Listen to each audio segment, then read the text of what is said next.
si es importante para nosotros estar aquí detrás de estos micrófonos, mucho más lo es, desde luego, que quienes nos están sintonizando no se sientan defraudados con nuestro esfuerzo matutino los sábados a través de Radio Caracas Radio. Así que por eso, por lo que estamos entonces tomando la precaución de hacer estas observaciones y que la vamos a enganchar repitiendo el mismo concepto de lo que pretendemos hacer hoy. ¿Qué pretendemos hacer hoy? Evaluar, bueno, mañana hay un evento político muy importante en América Latina. Es el proceso electoral de Chile. La cuestión del punto de vista de lo que significa Chile para América Latina definitivamente llama la atención. Llama la atención porque allí no solamente, como lo sabemos algunos, no solamente hubo un golpe de Estado en un momento determinado, que se tradujo en el fallecimiento del presidente para ese momento. Desde luego, pues después se impuso una férrea dictadura, pero también se produjo algo que, desde luego, nosotros no podemos subestimar en el tratamiento del hecho político chileno, y es que la economía chilena dio un vuelco a fondo, tanto que llegó a ubicar a Chile en la primera posición en América Latina como país más cercano a lo que significaba un país en vías de desarrollo. No es que estemos vendiendo, no es que estemos en este momento promoviendo la importancia de un golpe en contra de un determinado gobierno democrático, y mucho menos que en ese hecho político se suscite la desaparición del jefe de Estado, sino sencillamente que lo llamamos a atención porque, bueno, Chile en los últimos meses ha vivido lo que significa un enfrentamiento de calle, un roce de calle, y eso se manifestó que se tradujo en un hecho electoral que fue plantear la posibilidad de ir a una reforma constitucional para que justamente los chilenos pudieran convivir en un ambiente de verdadera armonía y auténtica democracia. Esto no fue precisamente muy armonioso, y es por eso por lo que posteriormente, cuando se dio el proceso electoral inicial, bueno, terminó en lo que estamos viendo en este instante, y es en la aparición de dos candidatos, uno que se confiesa de derecha y otro que dice, mira, yo soy de izquierda.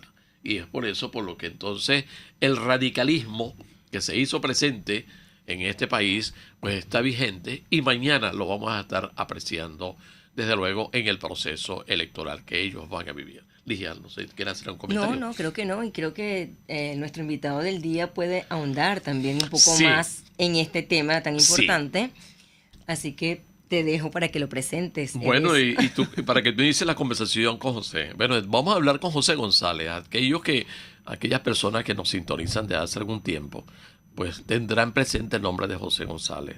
De José González podemos pasar unos 15 minutos leyendo currículum, y nosotros pretendemos más bien sacarle el máximo provecho a la conversación con este amigo. Un amigo a quien no solamente apreciamos, sino también extrañamos, como diríamos, físicamente, porque así estamos todos en este mundo, después que llegó la pandemia y nos castigó, nos sometió a lo que estamos viviendo, y que, por cierto, hoy la prensa destaca el hecho de la pandemia como una cuestión preocupante por la forma como se está desenvolviendo, y desde luego por aquello de que, como dicen muchos también, el COVID llegó para quedarse y solamente nos corresponde a los vivos, y hacemos uso de esta expresión, estar pendientes de que hay que cumplir con las disposiciones que establezcan los gobiernos, y obviamente pues el deseo que tengamos de seguir presentes en este planeta. Pero como quiera que las cosas no son todo lo bien que se han debido de hacer. Recordamos, por cierto, en la última conversación con José, recuerdo que fue creo que en agosto el año pasado, le decíamos, bueno, se va a politizar la cuestión. Dijo, exactamente, dijo José, el tema politización se puede convertir en un elemento de discordia y de inquietudes que se van a dar en el desarrollo.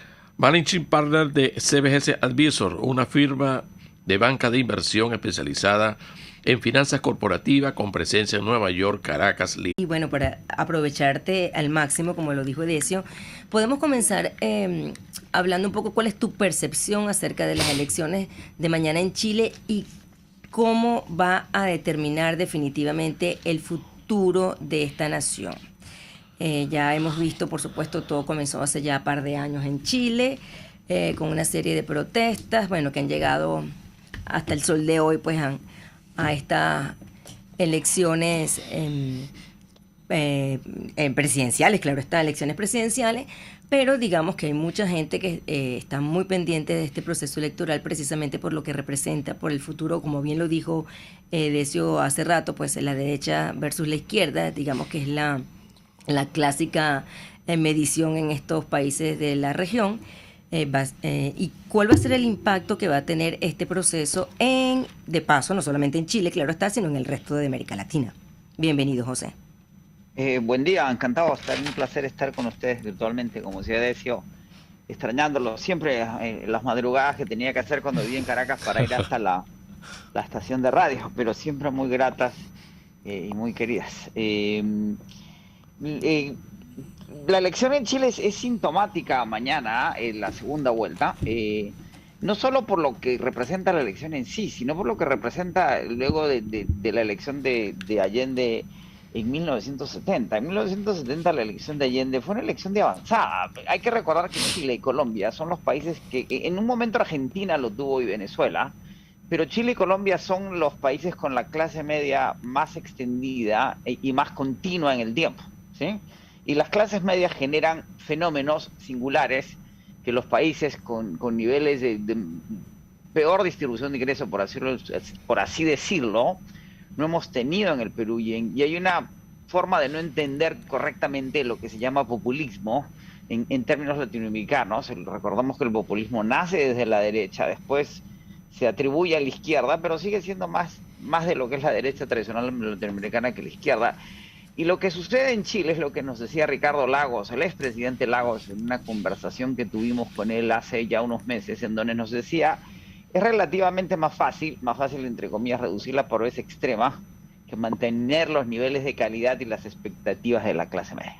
Y Chile es un país de clase media, pero es una clase media con cierta precariedad. Chile es el país con los mejores indicadores de desarrollo macroeconómicos, no de distribución del ingreso ni de la riqueza en América Latina, pero Chile es parte de la OECD y es el peor país de la OECD en términos de indicadores de beneficios de la clase media y distribución de la riqueza y beneficios sociales, porque ya se está comparando Chile no con Bolivia, sino con Suecia, ¿sí? Y eso es parte del problema, y eso es parte de lo que estamos viendo en esta elección, que además es una elección singular, que como la elección en el Parlamento Europeo de hace 3 años o la de regionales de Colombia hace 2, es una elección muy metamoderna, que es la metamodernidad de la postmodernidad. Es donde vive el mundo desarrollado, en donde los candidatos y sus plataformas ya no son de izquierda y derecha tradicionales, ¿sí? Kast es un derechista tradicional pinochetista, está a la derecha de Pinochet en sus propuestas económicas, pero Boric es un socialdemócrata.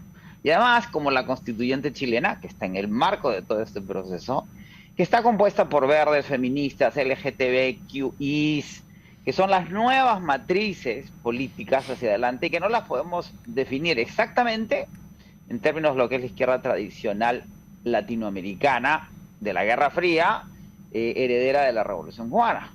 Ahora bien, y para terminar, disculpen la intervención larga, en base a las encuestas, Boric debería ganar mañana. Perdió en la primera vuelta por un margen muy estrecho, menos de 2 puntos, y debería, según las encuestas, ganar por un margen muy estrecho, en la medida que se está movilizando el voto. En la primera vuelta solo votó el 52% de los chilenos, debería movilizarse el voto de mujeres y jóvenes, que son quienes eligen hoy presidentes en el mundo, y de los sectores medios, moderados, ¿sí? Que es exactamente lo que sucedió con la elección de Castillo. Castillo queda segundo en la primera vuelta en Perú y gana en la segunda vuelta por 400.000 votos, precisamente por esa movilización. Podríamos ver eso mañana en Chile. Bueno, veremos qué sucede, ¿no? Ahora, que es interesante, José, el hecho de que se produce un proceso electoral en estas condiciones, en instante cuando también acaba de concluir un encuentro virtual internacional promovido por el presidente norteamericano Biden, con respecto a lo que es la situación de la democracia en función de presente y en función de futuro. Es decir, ¿qué es lo que realmente en el fondo, a tu juicio, está sucediendo? No solamente en América Latina, sino en el resto del mundo, porque es como como que si estuviéramos los humanos insistiendo o moviéndonos hacia la posibilidad de una nueva forma de gobernar y no a los esquemas con los que tradicionalmente hemos venido conviviendo, por aquello de que, bueno, se han adelantado una cantidad de situaciones y de escenarios desde el punto de vista de lo que es la parte económica, la parte social, después que se hizo presente la pandemia, ¿no? Correcto. La pandemia lo que ha hecho es acelerar una serie de procesos que ya venían dándose. De hecho, tendencias que debieron haber madurado en 10 años están madurando en 2, porque la pandemia ha subrayado una cantidad de distorsiones en lo que es el modelo de lo que llamamos el capitalismo norteamericano de la segunda mitad del siglo XX, que es un capitalismo que evoluciona de ser industrial y laborista a ser uno que es financiero y de consumo, ¿sí? Y hay una característica clarísima en los últimos años previos a la pandemia, es que la distribución del ingreso y del patrimonio, lo que se llama como riqueza, está muy distorsionada. Vemos la lista de los 1.000 millonarios de Forbes publicada hace unos días. En los Estados Unidos hay 700.000 millonarios, es decir, gente que tiene 1.000 millones o más de dólares. Y de esos 700.000 millonarios, 10 tienen la mitad del patrimonio de los 700. Sí, señor. Y esos 1.000 millonarios, que son una fracción de la población, ¿sí?, son propietarios de una parte muy importante del Producto Interno Bruto. Y si sumamos a los 1.000 millonarios más los millonarios, el 10% de la población en Estados Unidos, son ellos prácticamente la mitad de la economía nacional. Y en América Latina esos indicadores son peores. Y la pandemia en el encierro, en las cuarentenas, en donde los trabajadores vitales de Edicio no son los 1.000 millonarios, ¿sí? Son los muchachos del delivery, son la gente que cultiva lo que comemos, porque además hemos dejado de consumir servicios y estamos consumiendo productos, son la gente que trabaja en las fábricas, son las que menos se les paga, la que más se contamina y la que más se muere. Esto está demostrado que la mayor cantidad de mortalidad en la pandemia en Estados Unidos son las minorías, latinos, negros y los que tienen que salir a la calle en pleno la enfermedad para traernos la comida o para entregarla al supermercado o por vendernos las medicinas en las farmacias. Entonces era inevitable que estas cosas sucedan. Ahora, en esta nueva etapa en política y social en el mundo, y eso es lo que plantea Biden plantea que el debate en el siglo XXI, en esta parte del siglo, ya no es ideológico, ya no es comunismo contra capitalismo, ¿sí?, que es lo que determinó el debate en el siglo XX en plena Guerra Fría, ¿sí?, particularmente en el capitalismo norteamericano y el comunismo soviético, porque el comunismo chino, que es una república comunista, es un comunismo capitalista o un capitalismo comunista. Es una contradicción en términos, sí, pero eso es muy chino. Sí, sí, es raro. Y el planteamiento de Biden es doctrinario, no es ideológico, es de doctrina, que es cuál, que él dice que el debate es entre democracia y autoritarismo, y que el autoritarismo pretende demostrarse como más eficiente que la democracia, y lo ha sido en la pandemia. Veamos los indicadores de contagio y muerte en China o en Vietnam, ¿sí? Y los esquemas verticales funcionan mejor para administrar el contagio. Eso es innegable estadísticamente hablando.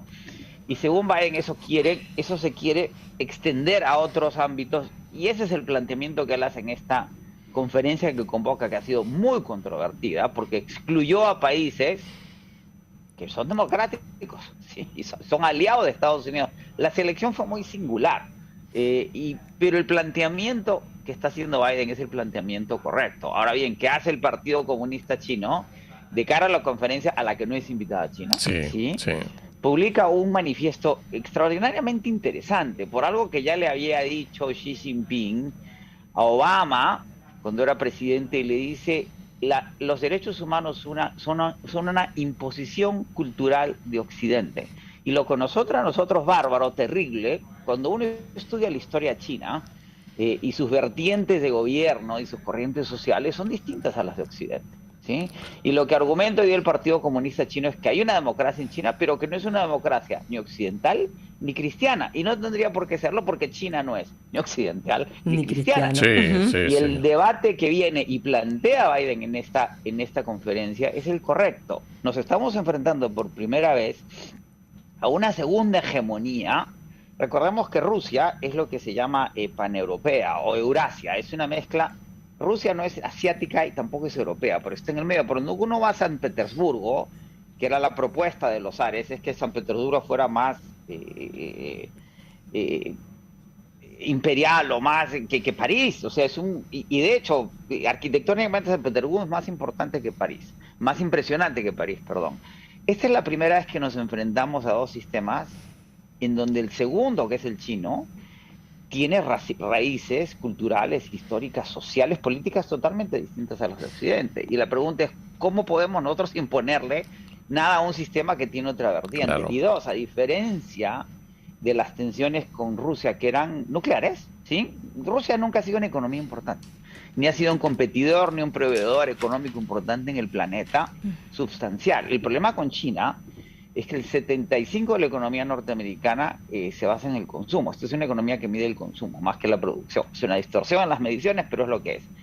Y más del 60% de ese consumo viene de China. Nosotros no podemos tener una guerra con China porque inmediatamente dejamos de funcionar, ¿sí? Y es lo que plantea Biden allí en la llamada que tuvieron de conferencia hace 2 semanas, donde le dice, nuestra relación tiene que ser de competencia sin conflicto, ¿sí?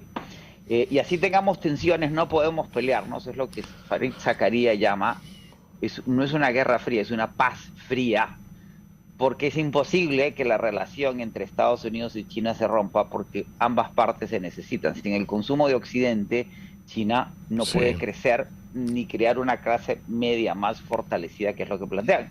Ese es un poco el escenario. Y en el problema de lo que se llama la entropía del capitalismo norteamericano, a raíz de la crisis del 2008 y a raíz de la pandemia, los Estados Unidos están muy enfocados en sus conflictos internos y en sus peleas políticas internas, como para prestarle atención al resto del mundo. Entonces el hegemón ha desaparecido.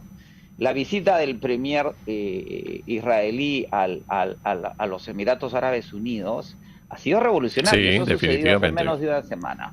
Porque los israelíes ya se dieron cuenta, uno, que los americanos han desaparecido, no son intermediarios más, como lo fueron por casi 70 años, y dos, que a raíz de la elección de Trump, los americanos ya no son confiables. O sea, si después de Biden viene un candidato trumpista, todo vuelve a cambiar. Entonces, los israelíes han decidido, nuestras relaciones son nuestras y nuestros problemas los tenemos que resolver nosotros. Y lo que está pasando en América Latina, Edesio, es exactamente lo mismo.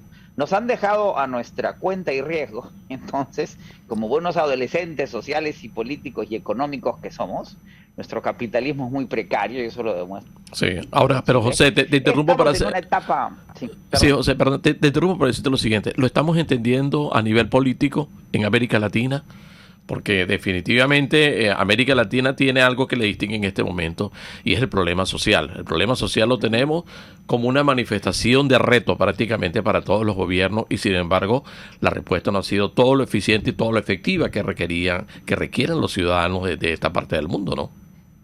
Ahora, no es que lo que entendamos o no, Edesio, es lo que es, ¿no? O sea, el problema es ¿por qué Castillo sale elegido en el Perú? Porque el Perú ha sido gobernado durante los 200 años de la República y 200 años antes de la colonia por una minoría centrada en Lima, ¿sí?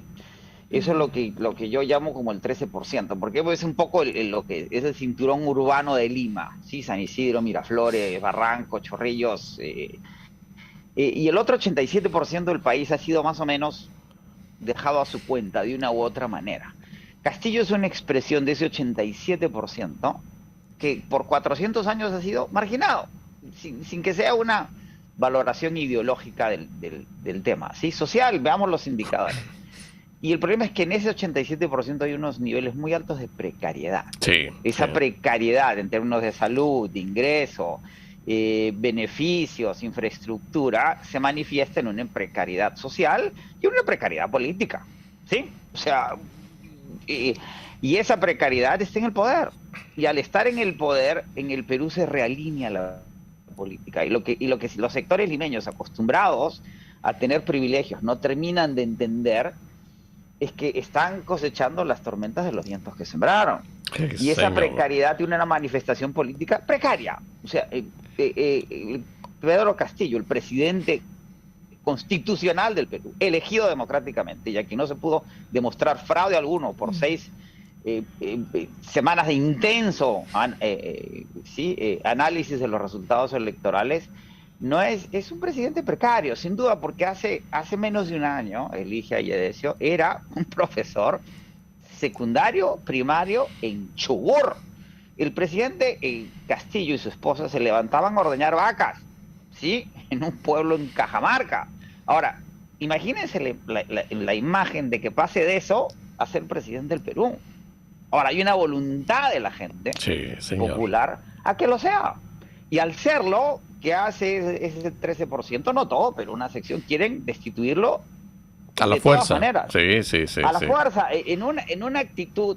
¿Y por qué no? Y lo decía el jueves en una presentación que hice al sector minero peruano, al sector privado minero peruano, ¿por qué no suplir la precariedad en lugar de querer deshacerse del presidente, que además es, si ustedes se deshacen del presidente, nada les garantiza que no venga Castillo 2, 3, 4, 5, o que las fuerzas sociales que lo eligieron entren en un proceso de rebelión, ¿sí? Recordemos que el golpe en Venezuela del 2002 fue un golpe privatizado, ¿sí? Y que el proceso por el cual se niega la cuarta presidencia de Morales, que tenía sus efectos obvios, tiene unas raíces similares, que es lo que le dice el presidente López Obrador ayer a un periodista peruano en la mañanera, que es la conferencia de prensa que da AMLO todas las mañanas, todos los días, ¿sí? Y le decía, el presidente del Perú ha gobernado dos meses, si se quieren deshacer de él, ¿sí? Y ya los poderes, le dice AMLO al periodista peruano, que le pregunta sobre el Castillo, le dice, ya los poderes no son militares. Los militares en América Latina se han profesionalizado. Cuba y Venezuela son una excepción, por razones muy singulares. Sí, definitivamente. Los poderes fácticos son las finanzas, el sector privado, los intereses privados. Y lo vemos porque el Estado boliviano está siendo de alguna forma tan rudo con la expresidenta transitoria en Bolivia, porque se cometieron una serie de violaciones constitucionales. Evo también quiso cometer las suyas, ¿sí? Sí. Una cosa no niega a la otra. Pero es muy maluco querer hacer lo que quiso hacer la presidenta del Congreso sin que eso tenga una consecuencia. Porque además, en Estados Unidos, mira lo que está pasando con el asalto del Congreso del 6 de enero. La lucha. Este es un país más organizado, más civilizado, pero es lo mismo de distinta manera. Y yo creo que eso es lo que estamos viendo de eso. Además, Boric debería ganar mañana, no sabemos. Si gana Kast, no le va a ser tan fácil. Mira lo que le está pasando al presidente de Ecuador. No puede gobernar el país, ¿sí? Sí. ¿Por qué? Porque no tiene mayoría en la votación, no tiene mayoría en el Congreso y sus políticas no necesariamente van a funcionar. Tampoco, digamos que esa no es la solución. Y para terminar, y tenemos dos elecciones claves el próximo año, que son las de Colombia y las de Brasil, en donde el perfil es que gana el candidato de la izquierda. Sí. Es decir, es una nueva tendencia en América Latina, pero estos presidentes son muy distintos a la ola rosada que vimos desde Venezuela hace poco más de una década. Sí. Ligia. Tenemos que ir al corte. Aunque tenemos que ir a una pausa. Se nos acabó el tiempo ahorita, así que vamos al corte y regresamos más con José González en La Otra Vía por Radio Caracas Radio. Usted escucha La Otra Vía, una forma ligera de entender la economía. Por RCR Negocios. Puede seguirnos en nuestras redes sociales. En Twitter, @RCR750. La radio que se ve. Hola, les saluda Alfredo Yuncosa y los invito a acompañarnos a Con Seguridad Radio, el programa pensado en la seguridad de los ciudadanos y las organizaciones. Con Seguridad Radio, todos los sábados a las 12 del mediodía, por RCR, la radio que se ve. Les habla Claudia Macero y los espero todos los jueves a la 1 de la tarde en Contigo Liberalmente, un espacio cultural, dinámico e irreverente para escucharnos y debatir ideas junto a jóvenes que creen y defienden la libertad. Contigo Liberalmente, todos los jueves a la 1 de la tarde por RCR, la radio que se ve. Sintonícenos a través de Periscope, @RCR750, la radio que se ve. Ante el agobio diario, siempre se agradece una pausa. De lunes a viernes, Verónica Oliveros te trae un cafecito para el alma en Sin Estrés, la revista radial de Radio Caracas Radio. con música, cultura, salud, emprendimiento, terapia, astrología y más. Cada tarde a las 3 nos ponemos en modo sin estrés por RCR, la radio que se ve. Hola, les saluda Mónica Pupo y los invito a acompañarnos a Diafragma 5.6 Radio, la fotografía que tú escuchas, el único programa de radio dedicado para la fotografía y los fotógrafos. Diafragma 5.6 Radio, todos los sábados a las 11 de la mañana por RCR, la radio que se ve. RCR 750 AM, porque lo bueno une. Haga de la economía su mejor aliada y explore sus posibilidades de inversión en La Otra Vía por RCR Negocios 750 AM. Bien, nosotros continuamos nuestro programa de esta semana de La Otra Vía, pues con un invitado de lujo para FM. No porque los que hayan sido invitados en el curso del año no hayan sido de lujo, es que justamente con José queríamos tocar esta serie de temas porque debemos entenderlos, y debemos entenderlos a partir de una realidad que no es fácil aceptar ni asimilar, José. Y bueno, quienes pasábamos por universidades, por quienes entramos en discusiones y polémicas y terminamos a veces bien tratados y maltratados en las calles de Venezuela o de Perú o de Chile, de Argentina, cualquier parte, nos encontramos ahora con la obligación de debatir sobre esto que está pasando, ¿no? Uh-huh. Y sobre todo entenderlo y no incurrir, y esto es una apreciación atrevida de mi parte, no incurrir en ese error en el que incurrimos a veces quienes pretendemos tener una voz opinante ante estos problemas, y es que nos cuadremos con un grupo o nos cuadremos con otro. O sea, aquí quienes nos ven analizando esta realidad dicen, estos son comunistas, o sea, estos son izquierdosos, arrepentidos o tratando de aprovechar la situación que se está creando para justificar ciertas conductas, o si no, este es de derecha y que tratando de hacerle negocio al Estado, ¿no? Porque la polémica internacional que hay en este momento con respecto al hecho de lo que se quiere hacer del Estado, o sea, el Estado tiene que ser un negociante del sistema de vida humano prácticamente, lo dicen algunos, otros dicen que no, que hay que buscar las formas de la convivencia, del entendimiento y justamente de poder entender qué es lo que hay que acometer para poder solucionar el problema humano. Es decir, lo que está pasando en África, lo que está pasando en el Medio Oriente, lo que está pasando en América Latina, lo que está pasando en Europa, etcétera, etcétera, incluye toda esta cantidad de contradicciones y sobre todo de discusiones que hay que entenderla. Antes que sentirla, hay que razonarla, José. Y es lo más complicado que nos está pasando. En el caso de Latinoamérica, y con esto concluyo, yo recuerdo que un profesor que teníamos en la universidad nos decía, el problema con los latinoamericanos es que nosotros nos empeñamos en solucionar el problema a partir de lo que sentimos y no a partir de lo que pensamos. Y es por eso por lo que entonces a veces terminamos cayéndonos a piedra, y perdona la expresión atrevida en este momento, y no buscando soluciones. Ahora, José, estamos muy inmaduros todavía para entender lo que está pasando y vamos a terminar entonces cayéndonos a piedra en las calles nuevamente. Me estoy concentrando en América Latina en este instante, ¿ok? Perdón.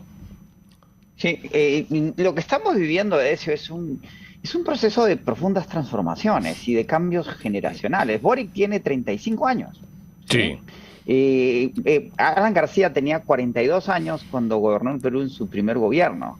Hay un problema en que tengamos presidentes tan jóvenes. Yo que ya tengo 60 y voy a cumplir 61 en un par de semanas, hoy día entiendo cosas que no entendía hace 20 y a los 40 ya era grande, pero uno entiende más.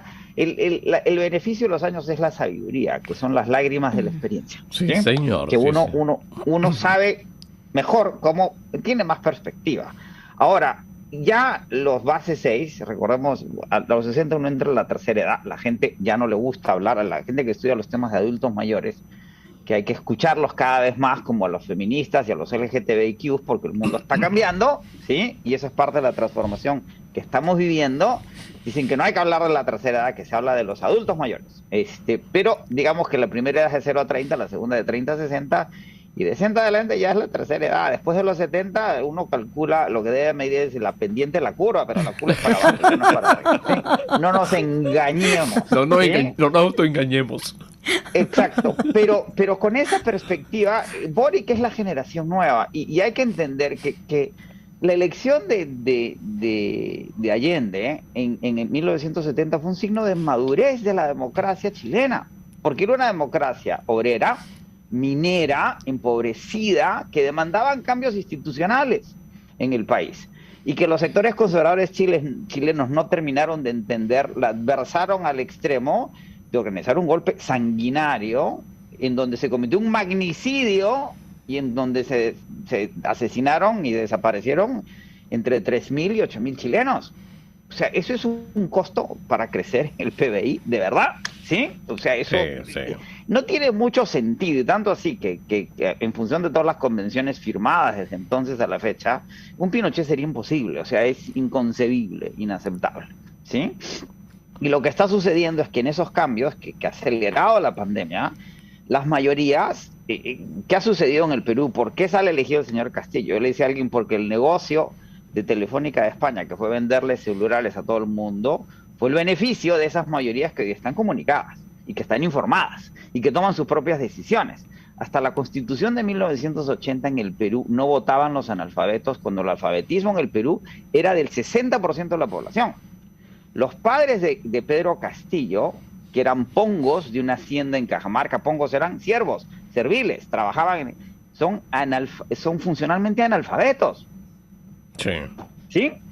En 1968, con la reforma agraria del general Juan Velasco Alvarado, los padres de Pedro Castillo tienen acceso a un pedazo de tierra que permiten que su hijo fuera educado y que fuera al colegio primaria y secundaria, y hoy día ese muchacho que tenía que caminar 2 horas en la mañana y 2 horas en la noche para ir al colegio, porque él vivía en un pueblo que se llama Puña y tenía que ir a Chugur a estudiar, es el presidente del Perú, con toda su precariedad, con todas sus deficiencias, con todos sus problemas. Es una historia profundamente peruana y profundamente dignificante de lo que significa el ascenso de la mayor parte de nuestros pobladores, además que permiten que el Perú exista, porque son los que consumen, son los que sí permiten que el país funcione. Solo con 13% de peruanos no funcionamos, no existimos. Lo estamos viendo en el Perú, en Estados Unidos, Edesio. Cuando vemos los números macroeconómicos norteamericanos, ya son los mismos que teníamos antes de la pandemia, pero seguimos muy mal. ¿Por qué? Porque hemos descubierto que con la actividad económica de la mitad de la población, los números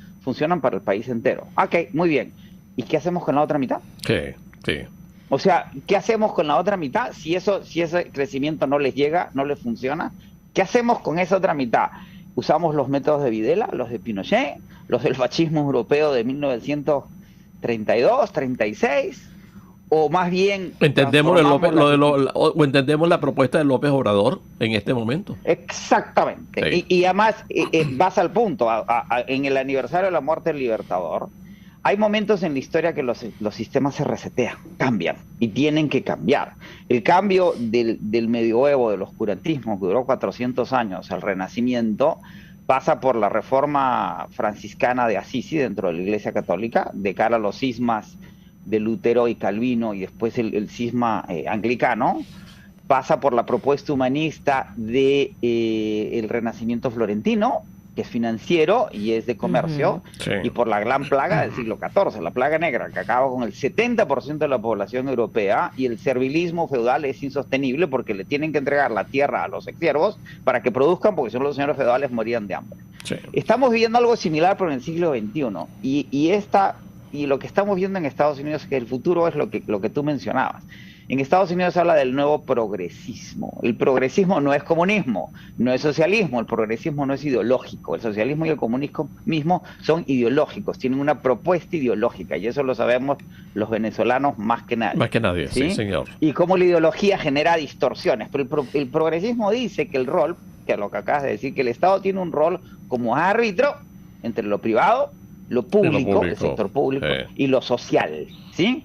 Es el árbitro último, como en el fútbol. Sin árbitro eso se convierte en una caimanera, ¿sí? Sin reglas y sin quien verifique que las reglas se cumplan. Y recordemos que el sector privado no necesita protección del Estado. El señor Jeff Bezos, que vale $170,000 millones él solito, no necesita que el presidente Biden lo proteja. Claro. ¿Sí? Más bien necesitamos acotarlo, regularlo, vigilarlo. Tiene demasiado poder sin que nadie lo haya elegido. y sin que tenga que rendirle cuentas a nadie. Sí. Quien necesita protección, Edesio, es el trabajador ilegal guatemalteco que hace el delivery en Nueva York y sin el cual no comemos, ¿sí? Y que no tiene papeles, que se enferma, que se puede morir. Y son la mayoría, son la mayoría. Entonces, en esa transformación, ¿qué es lo que hizo Bolívar en el momento de la independencia? Les dijo a los españoles lo que le dijeron los americanos a los ingleses. El grito de los americanos era no taxation without representation. O sea, no pagamos impuestos si no tenemos representación. Denos representación y pagamos impuestos. Claro. Y los ingleses no querían darles representación, pero querían cobrarles los impuestos. Y ahí viene la Revolución Americana y viene la Revolución nuestra, liderada por Bolívar en el norte y por San Martín en el sur. Estamos viviendo una cosa similar y el futuro es progresista, neoprogresista se llama. Hoy día el caucus neoprogresista en el Congreso norteamericano, la Cámara de Representantes norteamericanos tiene 90 representantes, que es el 44% de la bancada demócrata, liderado por 4 mujeres, que son además todas oscuras, de piel oscura, ¿sí? Sí. Pero brillante, increíble. Sí, claro, le llaman el squad. Sí, batallantes señor. Como buenas mujeres. Sí, señor. Como está pasando en América Latina, José. Te termino el concepto, que es laborista. Biden es un presidente que dice que la economía norteamericana no fue construida por los banqueros ni por los muchachos de Wall Street, es lo que dice, sino por las clases medias, y las clases medias fueron constituidas por los sindicatos. Entramos en una nueva etapa que no es socialista, es laborista. Recordemos que la izquierda inglesa no es socialista, es laborista, ¿sí? El PSOE, que es la izquierda tradicional española, es laborista, es sindicalista. Evo era sindicalista. AMLO Castillo es sindicalista, ¿sí? El trabajo empieza a tener importancia y eso es parte de la transformación que tenemos, y la inercia del capitalismo financiero y basado en el consumo que hemos vivido genera incomodidades, lo que tú acabas de mencionar, y conflictos. Ahora, la política es tumultuosa. ¿Y cuál es el gran drama venezolano? Yo creo que en este año que viene finalmente hay un entendimiento de las partes de lo que ha significado el proceso. La necesitamos, sí, lo necesitamos. Uno lo siente, ¿sabes? O sea, las declaraciones del padre Ugalde ayer han sido, una vez más, iluminadoras, por lo que dice, que hay una necesidad realmente de entender lo que nos ha pasado y de empezar a cambiarlo.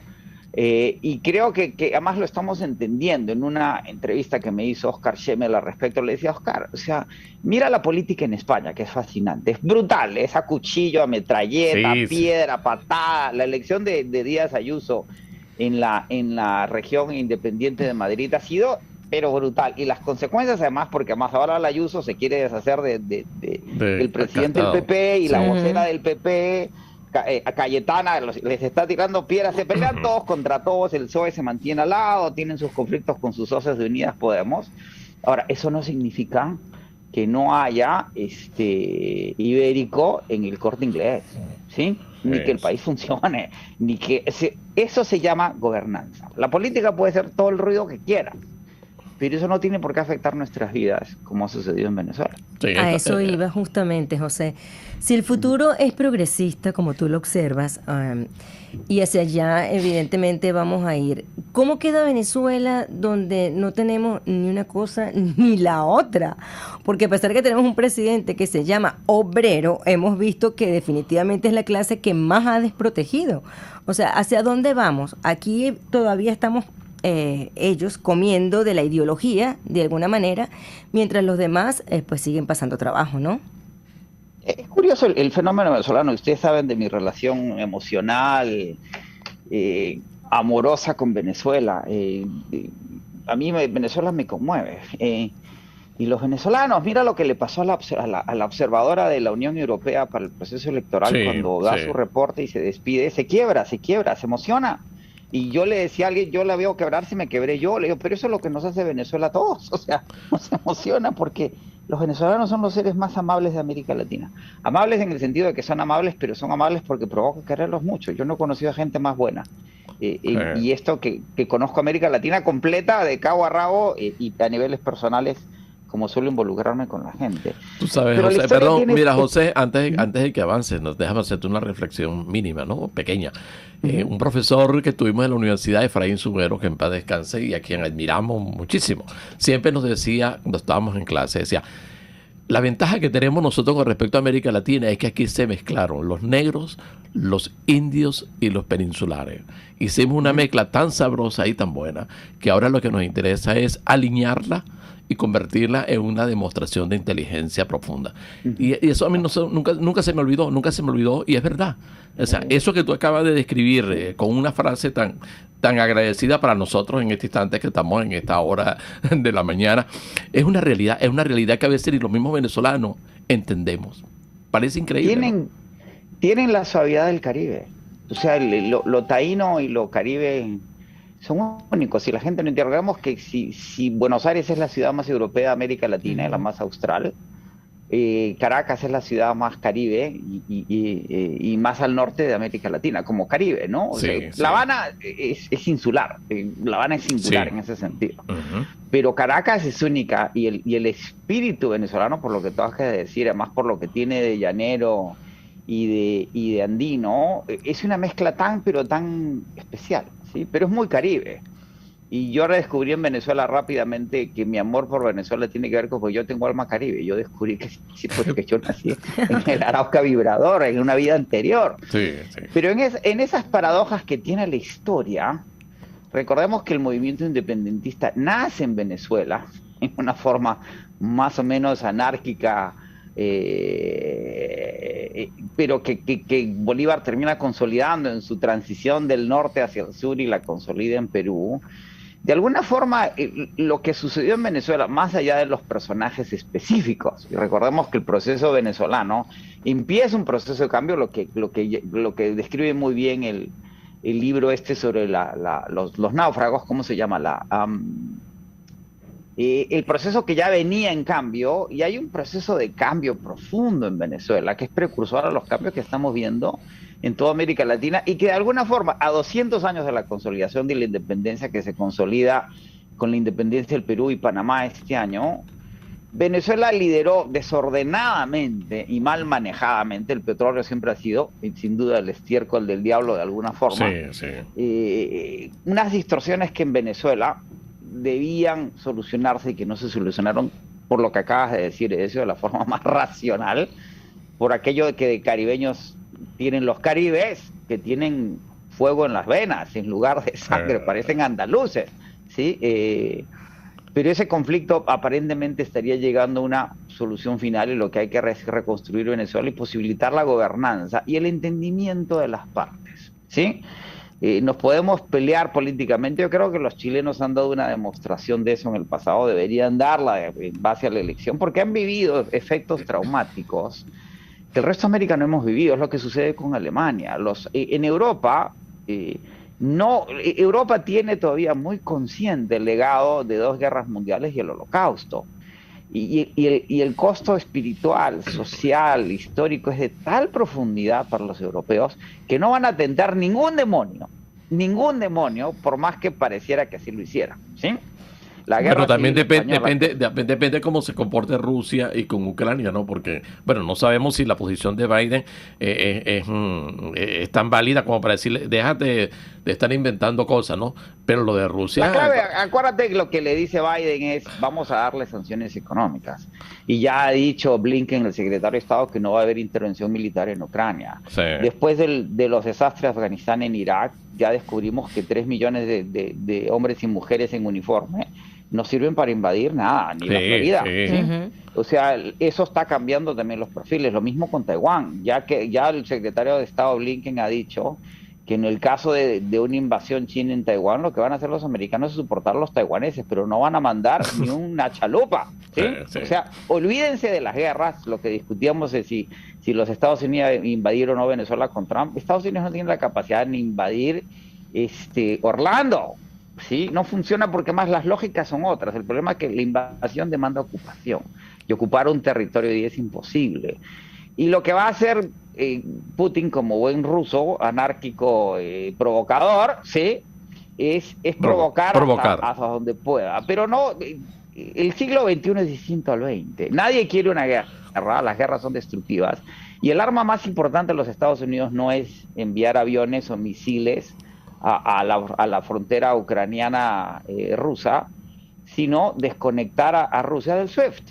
El 88% de las transacciones a nivel global se hacen en dólares. Y el mecanismo de compensación entre los bancos a nivel global se llama SWIFT.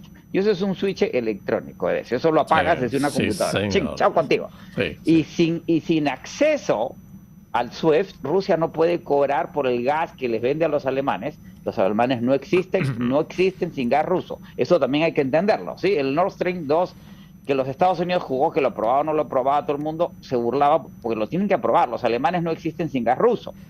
Ahora, no nos gustan los rusos, sí, pero necesitamos su gas. ¿Y qué hacemos sin el gas ruso? Y los rusos no pueden cobrar el gas si no son parte del SWIFT, ¿sí? En el kabuki, como es el teatro japonés, que es tan singular pero tan simbólico, se van a ajustar las dos partes hasta que lleguen a un acuerdo. ¿Sí? Mira, José, tenemos alguna serie de comentarios que queremos. El tiempo atenta contra nosotros en este momento, pero aquí Carlos Caro dice que progres es una forma para esconder el comunismo. No, las palabras tienen sentido. Las palabras significan algo, ¿sí? Silvio Rodríguez en una canción dice que no es lo mismo, pero es igual, porque lo mismo e igual no es lo... Sí, son dos palabras distintas.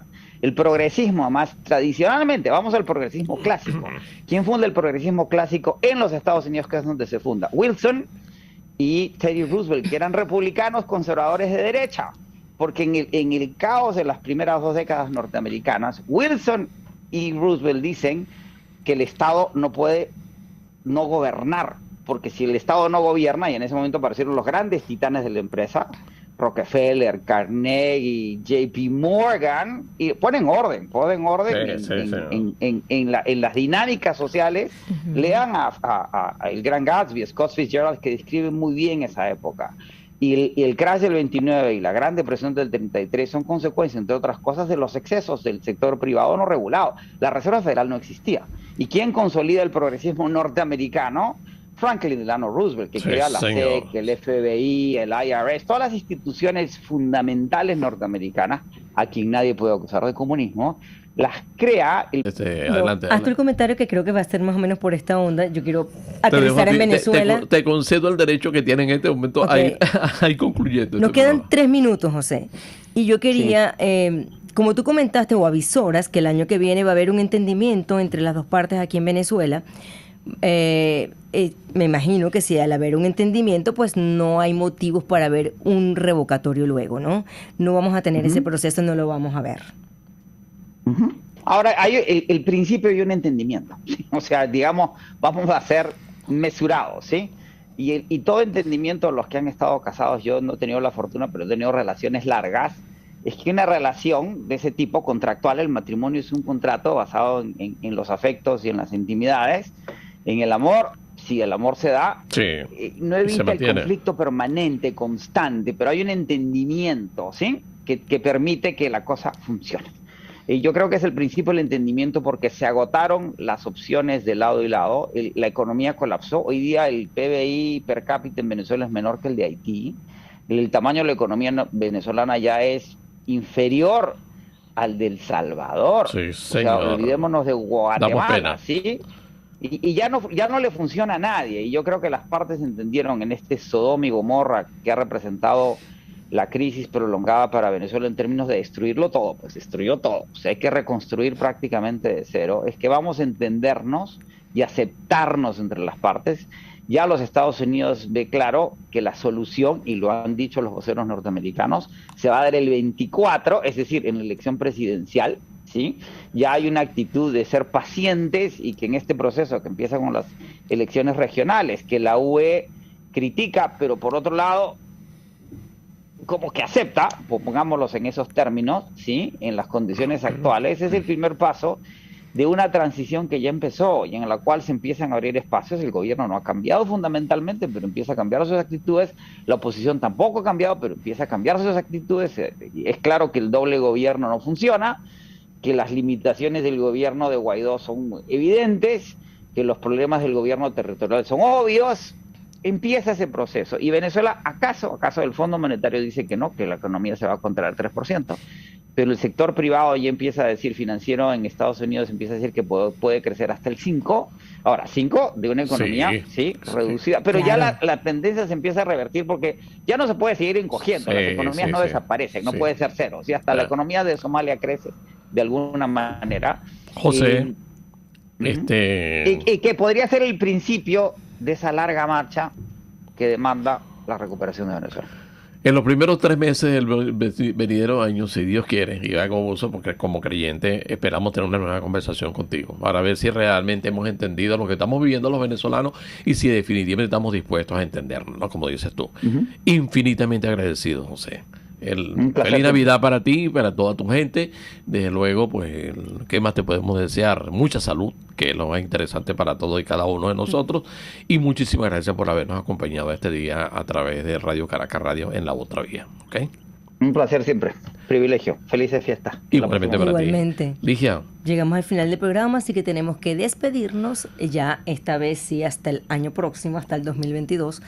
Pero bueno, el día de hoy, nos despedimos gracias al acompañamiento que nos hace Jaime Nestares de la dirección de la estación, de Wilixa Arcaya en la gerencia de producción, de Alejandro Tobar en el control técnico y de quienes hasta hoy estuvimos aquí presencialmente acompañándolos, Edesio Brito Escobar y Ligia Perdomo. Sigan en sintonía de Radio Caracas Radio, la radio que se ve. Nosotros no queremos irnos sin desearle a todos, a cada uno de nuestros oyentes una feliz Navidad, una feliz fiesta y desde luego pues que el próximo año estén no solamente en sintonía con nosotros, sino también en disposición de comenzar a entender esta realidad que hemos tratado hoy y que no tratamos de imponer. Nosotros no estamos imponiendo un criterio a partir de la intervención de José González, sino sencillamente sumarnos a todos aquellos que creemos en que sí nos estamos entendiendo. Y más allá de las diferencias que tengamos con respecto a una posición y a la otra, hay un hecho de por medio que no podemos desatender que se llama Venezuela.